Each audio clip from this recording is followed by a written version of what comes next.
ang usa daw kung makahulagway, pwede na itong lubiton sa usa ka libo. If a picture paints 1,000 words, ha? Usa ka ng hulagwaya, kung inyong tinumpukan, makasyo. Kung sa mga kulungan, pwede ninyong mahuli. May sundalo, nag-inusara, giningaw na siguro siya, no? Nag-uol, tingali, nag-antos, dibati kapait, namatiyag mga kaubanan, diha sa lugar. Kumusta ang background na pwede ninyong mahuli sa hulagway? May gunood ng mga struktura, mga nahudnog ng mga kanimalay, guba na sakyanan, no? Nagkalidiin na lang yun ang tanang mga damages tungkol kihapon sa epektos. Di kayo basta makarelate, no? Pero makahupit ang gatang pulong kung magtanaw ta sa mga. Samot na dito, aktual, nga nakang-experiensya sa maong mga manita.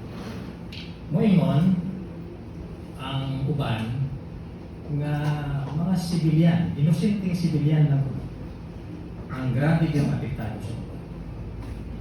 Kumusta man itong actual yun na nakibahin sa uban katong mga militar? Di ba kung sila apektado? Bueno, kini atong tutlo, no? Base sa atong isyu nga atong ikampanya ng bulana, no? Daghan manidiri ang mga nagsitar o mga personal nilang experience na nakasinati sila sa uban, pero mukutlo lang tagduha. Usa ka militar, tinganlan siya sa pera, gikan sa tinipong bansa sa imo niya. Kung naay tao mapusilon sa imong atubangan, dili na mawala sa imong nakuna ang imong makita. Murag permi nimong madunggan at makita niyang pag-antos. Kung di yun nimong malimta ng tawhana, bisag sa akong pagkakas. Sa kalandungan kung usa ka militar, nakakita ka ng aktual, no? Tingali mga kauban mo diha na naligo sa iyang kaugalingong dugo, no? Naghapol sa iyang diminhawa kay gusto mabuhay, pero puno pagbala na ilawas. Kung na gid siya pwedeng paglaong ang sitwasyon. At napunta sa sibilyan. Si Alexandra, taga-Ukraine, mo niya, murang dili na din ko magmalipay. Kaya kanunay kong nahadlok na basig ako na isunod na mamatay. Pero mas nahadlok ko kay basig mamatay ang akong pamilya o ang akong suod na mga ina. Karelate mo alam isawan ka na kung kinabuhi ka ay kalipay, hopeless na yun. Puro na lang yun kahadlok ko kawalakan. Gusto ang pangatanan mo itong ha. Tanan matunta gusto kalina. Tanan matunta gusto pamilya. Bisag ka na ng mga sundalo na nakita nato sa hulagway, hindi mo na silang pangutanan, hindi mo na sila mas maayo yung tang walay armas. Mas maayo yung tang walay gira. Mas maayo yung tang higala nato ang tanan. Pero nganong di man yun mapugnan? Nganong nagpadayon ng bibino? Ug nganong ang kalinaw, murag iglas man kayo, no? Samang nagumit siguro kag hito, no? Or catfish na mo lusot yun sa imong kamot, hindi mo magulitan, no? Muna na ang pag-describe nato sa pagkita. Kung siya rason mo iso, pidapit kamos, pagkakab sa inyong mga Biblia diha sa atong unang tekstong masahon ng Ecclesiastes 8:9. Ang unang versikulo 9, kining tanan nakita nako o kinasing-kasing akong ipamalandong ang tanang ibuhat ilalom sa adlaw. Sulod sa panahon na ang tao nagmandot sa tao alang sa iyang ikalaw. Sa unsay rason, nganong dili mapugnan ang bubat, kay ang nagmando sa sistema sa mga buta, nagmando para sa ikadaot sa iyang mga ginagawa. May konkreto ba ang ehemplo niini na makapamatuod dito ang maugit ng sitwasyon? Sa Oktubre 24, 1945, di-establishar ang hinusan na nasulat. Gilakuban ni 180 ka mga nasulat. Pero prior pa ani 1920, naanak ko itong liga sa kanasuran, no? Wa man nila mapugni ang ikaduhang gubat sa kalibutan, so adto sila sa hinusan kanasuran. Utsinta na katuig karon nga naglungtad ang maong organisasyon. Napahunong ba nila ang mga gubat? Nga na may Ukraine versus Russia, Israel versus Palestine. Karong bago na po, Israel ka daghan pa ng mga civil war, no, sa mga nasod sa Africa. Nga kanang mga kanasura unta, mga membro man sila sa hindusan kanasura. Kaya ang katarungan mga igsoon, walay individual nga nasod na membro ang United Nations. Ang andam yun, o hiniusan yun siya mo paluyo nga pwede yung pahunong ng lupa. Walay willing mo dispatsar sa iyang armas. Hindi mo nang ilipatin yung armas, kung sa kupot ka sa mga nasod. Niining bago lang. Nialabay si Mana, isa nakita niya sa social media. Ang China, si President Xi Jinping, dito sa Beijing, no? Giparade ang iyang latest gear ng mga himan sa mga armas, no? Sa mga missiles, sa mga aeroplano, sa mga tangke bihira. Top of the line, no? Latest technology. So makaingon ka, kung kang basa dito yan, pwede mo mahimong sunod na pinakadamahan ng naso. Pero kapag mata na US Britain mo ang magiging last. Pero kining uban ko dire nga mga dagko po sila di napatunan ng mga himan, pwede po sila di ang makikibigay, no? Sa karon nga nagmando nga dakong gahom sa kalibutan. Okay, ingon mo po si Daniel nga ang hari sa habagatan makikinulakay yun sa hari sa anihanan. O ang China, ilado kayo na alay sa Russia, ang hari sa habagatan. So, di ba nakita na ito ang Ecclesiastes 8:9 nga tinawag? Tao, nagmando sa iyang isip na tao sa kanon. Kung saan niini nga pahayag, niini nga pakipulong, niini espesyal na ito nga panagisgot karong kagiuna, atong tagdon, duha ka pangutan. Una, nganong lisod kaayong makabot ang kalinaw. Ikaduha, posible pa ba niya? Naapabay ka ba? So ato pang palakaron dugan, no? Palakaron nato dugan. Kung nganong lisod kaayong makabot ang kalinaw.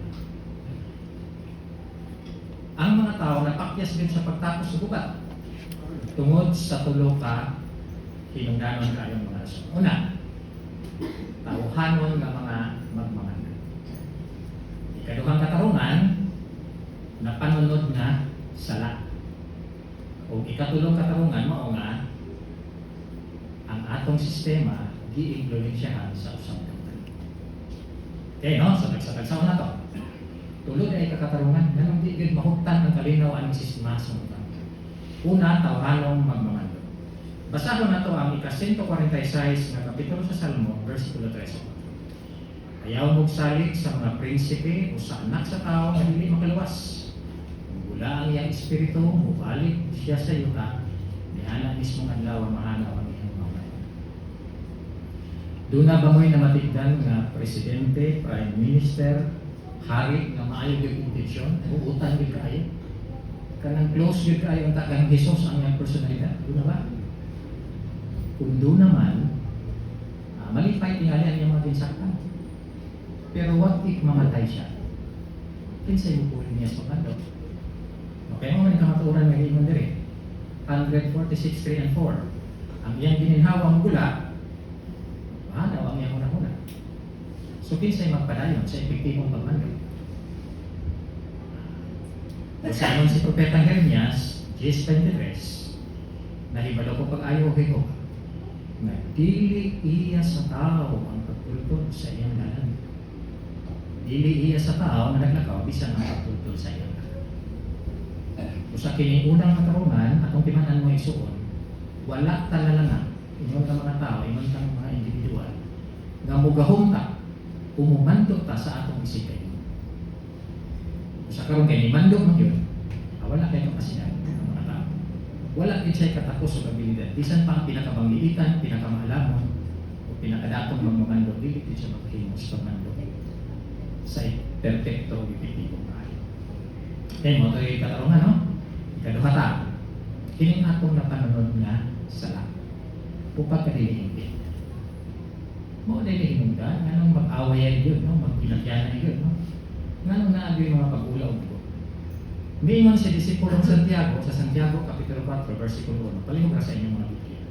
Santiago Kapitulo 4, versikulo 1. Unsay hinungdan sa mga gubat o panag-away taliwala kaninyo. Dili ba gumikan kini sa inyong ulod ng mga timuhan na nagpahinabog panag-away sa sulod ninyo? ang root cause di ay no anong dunay pagpinatyan na ikay lagi walay anda mo paubos no tanan garbuso tanan hapong tanan madugtanon matik din lang ng halos magbangga mo sa intersection sa kalye wa man gyud ta dayong bangga so pwede ra ta istoryahan no sa mahigalaon makita ito paagi pero kay kasalanan mag-init man yun binasulay man yun nga kinsay hinungdan sa sala no nakapit magbangga ano pag na-heated argument matultol sa dunay dalang mga armas at pinatyan na yun so klaro no Santiago 4:1 unsay hinungdan sa mga gubat ug panag-away kaliwala ninyo dili ba gumikan kini sa inyong unod no mga tinuan nga nagpahinabog panag-away sa sunod ninyo so realistiko no magipakita sa Bible sa Biblia kung unsa ang mga karakteristik o mga kinaiya sa dili ng mga tao sa iyon kahit ang makaugban nga ng ingon sa 2 Timoteo 3:1 sa 5 ng mga kinaiya nga nakapalisod yun sa atong itinabuhian ng panahon karon ni Ingon. Ang ikatulong-katarungan mo ang impluensya sa Satanas niya. Sa kung magsangyaw ka o i-emphasize nimo no sa imong pagbalay na kining kalibutan na ginagawa yun sa usa ka kanta. Unsa bang teksto ang imong ito? Unang Juan kapitulo 5 bersikulo 10. Kita nahibalo nga kitang tanan ikan sa Dios apan ang tibuok kalibutan na ilalom sa gahom sa usa ka kanta.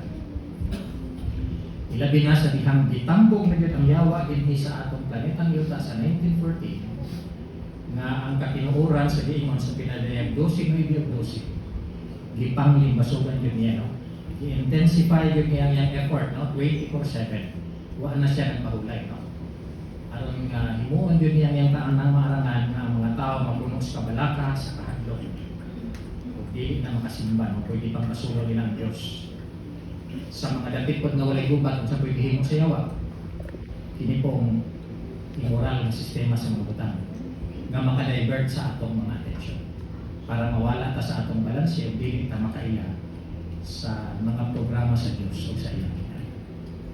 Usa ang interong sistema unsa gimanduan sa usa nga dalan. So recap ta. Unsa ang tulo ka rason kung ngano kini nga sistema sa mga butang imposible gyud makapahunong sa lugar. Kaya ang magmamandong tao niya kitang mga tao nakapanunod sa sala o dili. Kung ang ikatulo, tungod kay ang atong kalibutan o ang sistema sa mga butang gimanduan sa usa ka dalan. So na-address na ito ang unang pangutana nganong imposibleng mabatunan ang kalinaw. Ang ikaduhang pangutana doon na ba'y paglaon? Doon na ba'y paagi nga makabaton gihapon kag tinuod din na kalinaw mapahunong ning gubat no? Na mao'y usa nga mas nakapalisod yun sa inyo. Niining bulan sa kampanya mga iso, bilang may walang imong tagbalay nga gubat, mahunong, murabit man, o di ko sigurado, pero wala ko idea. Konsang teksto ang imong basahon. Karon nga ipahibalo nato niya, o ipasiugda nato sa iya, na matapos yun ang gubat. No? Diba atong ginagamit ng Salmo 37? Jesus 11.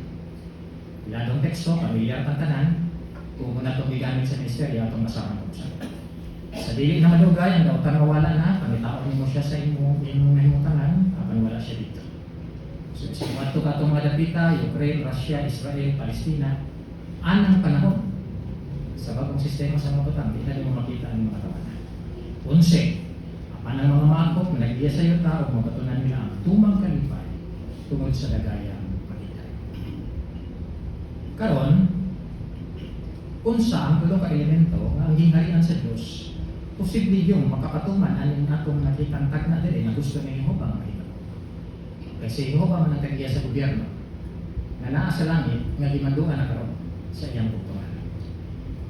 Kaya ang tawhanong leader una mo ang unang elemento ulihan ug himpit nga leader.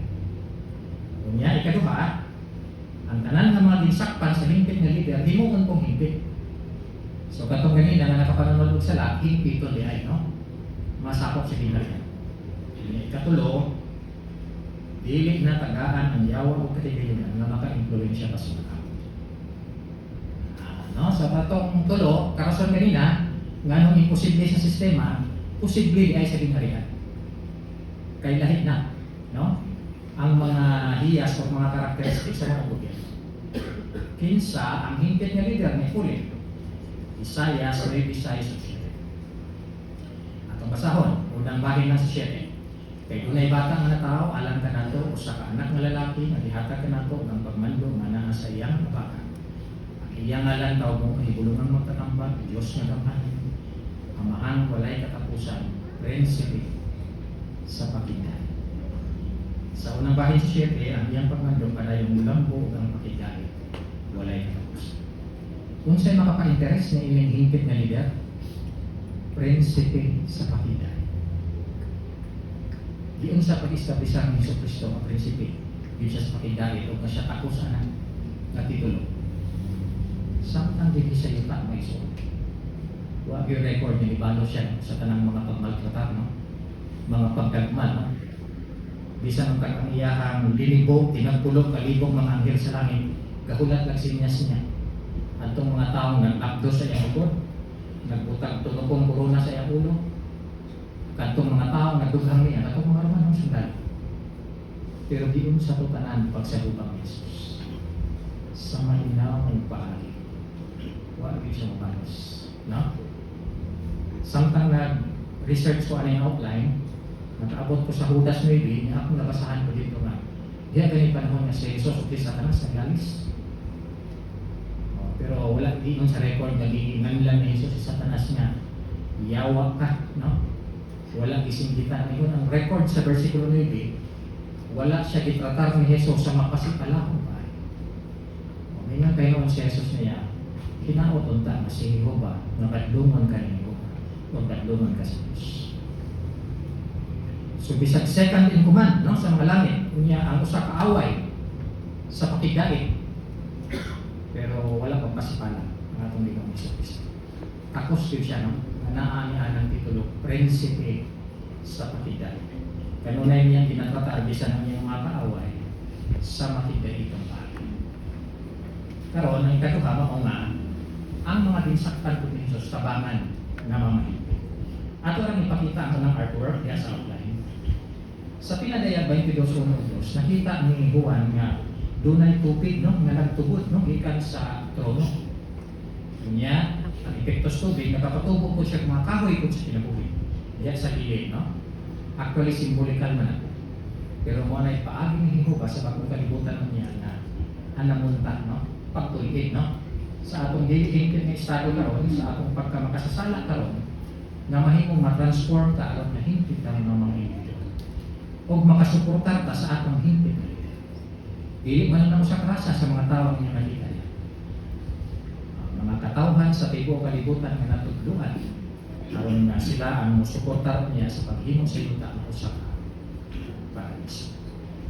Sa mawala ang kahakog, mawala ang pagtumon, ang tanang tinuod nga magpuyo nga malinaw o makita. Ikatulong rason, ang yawa dili na maka-influensya sa mga tao.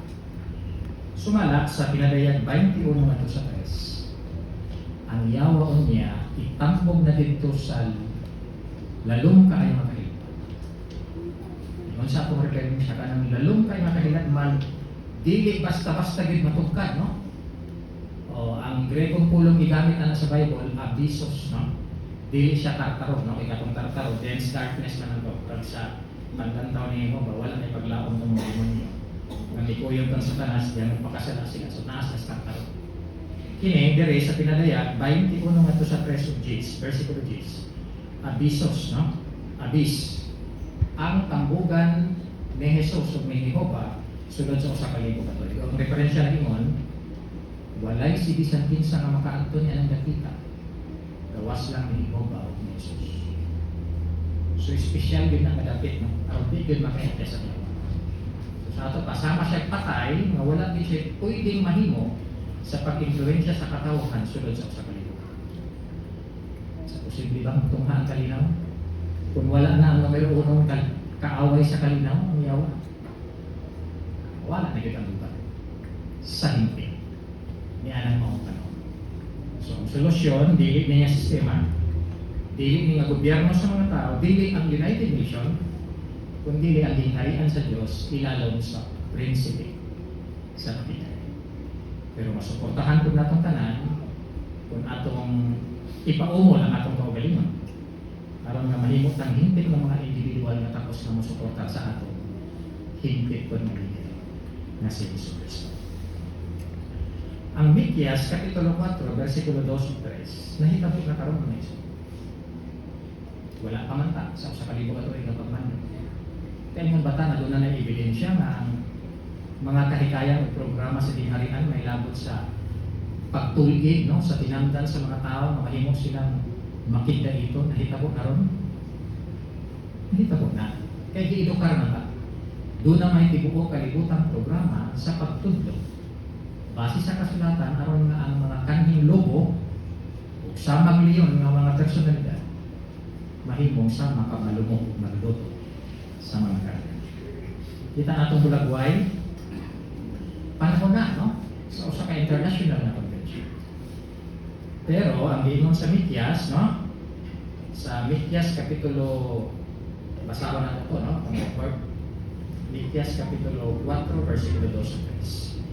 Daghang nasod ang muadto moingon arimo manungas ta sa bukid ni Jehova sa balay sa Dios ni Jacob kay siya magtudlo nato bahin sa iyang mga dalo. Kita maglakaw sa iyang alagianan kay ang balaod mugula gikan sa Sion ang pulong ni Jehova gikan sa Jerusalem. Magpakanaog siya bukong daghang katawhan ang magtulid sa mga butang labot sa gamhanan ng mga nasod sa duolog sa layo ug ilang salsalo ng ilang mga espada ug himuong mga punta sa dagat. O ang ilang mga bangkaw himuong nasod dili na gimubakyaw og espada batok sa laing nasod ug sila dili na magkatwang sa mga Busay, a picture paints 1,000 words. Unsang mga kulungan pa doon ang imong ihugitan ng picture. Multi-language, multi-racial, different backgrounds. Pero ang mga individual na naa sa bulagway mas interesado sa kaayuhan sa ilang mga igsoon inay sa ilang kaugalingon. Dili ako, dili malimtan. Mahigugmaon, malinawon, no? May tinuod na kabalaka sa ilang mga igsoon sa pagtuo. Kana nga atmosfera karon ang gusto natong padayon yung maron mga igsoon, no? Padayon natong ipakita o padayon natong aron nadaghan patag mga tao na madali sa kamalukan. So mag-cite lang ka ng isa lang ka ihemplo, no? Latest niya, no? Sumala sa inyo ni Brother H. Bigel sa nagamandong lawas sa latest niya na morning worship niya program. Dihan ang mga protestante o katoliko sa Ireland nagubat na ay mga British military, no? Hiningan lang o sa lalaki British Army. Niya, doon na po ay babae nga si Rob, protestant, no? Ini si Teresa, Catholic. Member siya sa Irish Revolutionary. Magkalaban ang duha ka grupo. Kaya ang mga Katoliko gusto nila na mausa ang Ireland na solo religion. Samtang ang mga Protestante gusto nila na tapok sila sa United Kingdom. So sa ingon si Teresa, kining tawhanan ni kung nahimamat ko niya itong panahon na aktibo ni sa buka, di gid ko makarespeto niya. Kaya lagi naman siya sa kalaban niya sa'yo. Pero sa'yo nahitabo ni Rob o ni Teresa, nag-abot sila sa usa ka kongregasyon sa mga saksi ni Jehova o pareho na silang mga bautismo. Kaya nagtuon sila sa Biblia o ilan ang bibiyaan kung ilang kaning karera yung mga military. Ingon ni Teresa ron, nakaako gid ko sa pagpapilistorya niya sa maluluton ug makita itong bali tungod sa akong hinuluan sa kasulatan. So unsay punto may soon? Kaning magkaaway, pero pwede di ay mahimong mga tinuod nga igsoon sa mundo. Gani ang relasyon ni Rob ni Teresa nitultol pagid sa kami. Wala lang niya nahimong partner, no? Wala lang niya nahimong igsoon o brothers and sisters sa kongregasyon nahimong pagid niyang life partner. Ang kandi niyang kaaway. Okay, mga dili ni siya isolated ng mga na pwede sa dere sa atong outline, no? Sa January 1 2001 nga issue sa Watchtower na nindot kong experience si Abraham ug si Robert. Parehong magkaaway gihapon sa Africa. Parehong mga sundalo. Parehong magpinatyanan yung kung nagkita sila itong panahon ng aktibo pa sila sa buhay. Pero kay natudluan sa kasulatan na usap ang ilang mga person. So unsay atong gipasabot ani karong Bible education o edukasyon sa Biblia nga gipaluyuhan sa kingharian sa Dios nga gitudlo sa tibuok kalibutan aron ang mga tao nga sa maglobo o sa magliyon mahimong sama ka.